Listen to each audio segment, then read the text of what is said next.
Previously on Backpacker Diaries. Today, I've got roughly 12 kilometers to make it to the Wildflower Campground.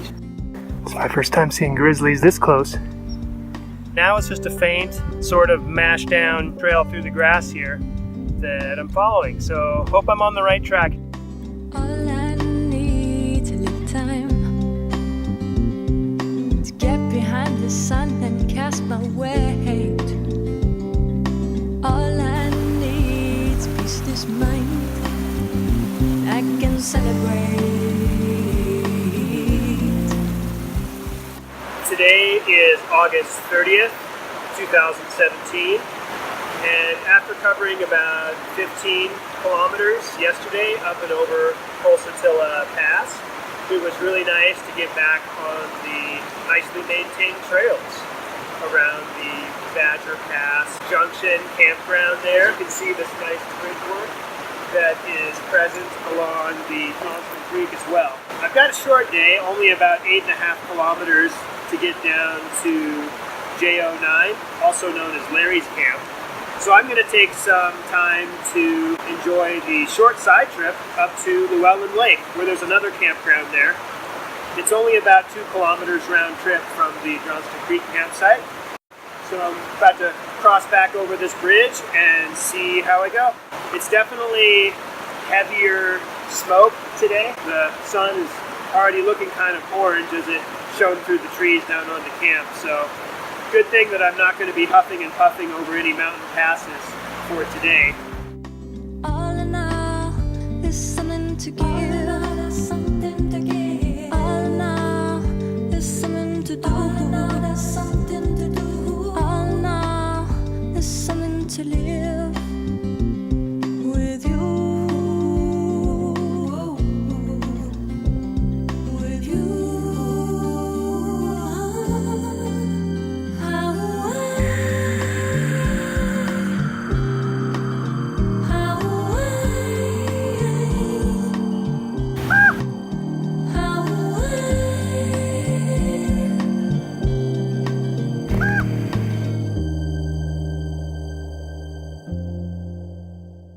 Once again, coming up on some ptarmigans here. The ptarmigans generally have darker plumage than your standard mountain grouse. And they make some interesting sounds that I haven't heard out of the standard mountain grouse. There's actually 4 of them here. So a happy family of somewhat flightless birds, although if motivated, sure they could spread their wings and fly if they really wanted to.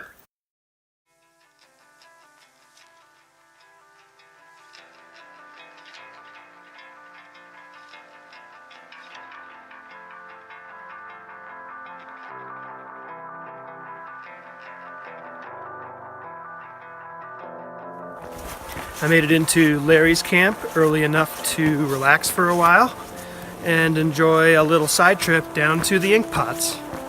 The ink pots are usually accessed from the Johnston Canyon trailhead. Took a day hike starting from there last week, but did not make it up to the ink pots, so it'll be neat to see from the approach above the ink pots themselves.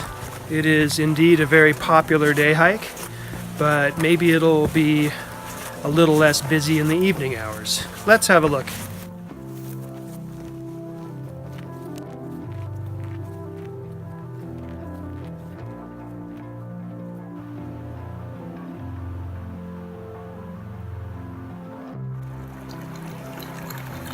If you look closely in these cold spring pools known as the ink pots, you can see where the water is bubbling up from the bottom. The ink pots get their name from the slight difference in flow rates in the different pools that'll give it a more of a greenish color or perhaps more of a bluish color. This one appears to be the most active. It's interesting to see the minerals sort of spilling and swirling around.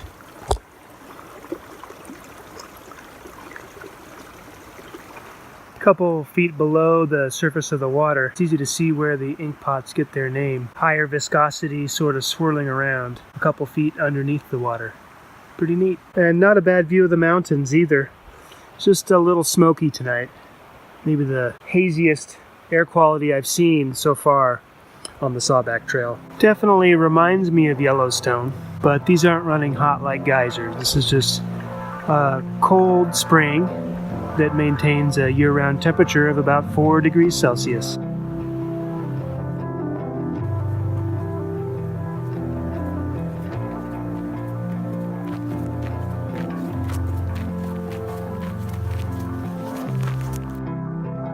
Today's August 31st, 2017. Yesterday was a short day, just 8.5 kilometers down to Larry's camp.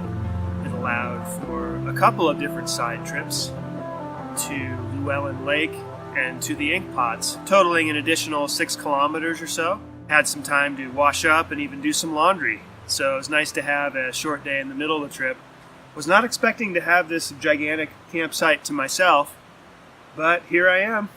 Here at Larry's camp, there's 10 tent sites, 2 food prep areas, and 2 food storage cable systems to go with the 2 outhouses. The largest campsite I've seen really on the whole trip. I've covered over 40 kilometers now with about 30 to go. Today I'll be covering the 3rd and final pass on my way down to Mount Norquay.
I've been looking for huckleberries on this whole trip, and it wasn't until day number 5 that finally there's some huckleberries here right next to the trail, right next to Mystic Lake here.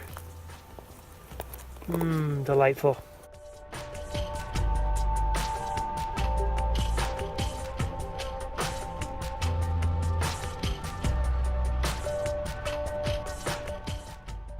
Stopping by to check out Mystic Valley, also known as ML22 campsite. Pretty wide open view of the sawbacks there, and maybe a kilometer or so down from the lake itself. Looks pretty nice, and there's quite a few ripe huckleberries nearby as well. I keep hearing about how this is supposedly late in the season though. We're still barely in August. Perhaps Labor Day up here in Canada is not a prime backpacking weekend like it would be in most places down south of the border. Judging by how I had the entire campsite to myself last night, we'll see how it goes this night on my last night in Banff National Park.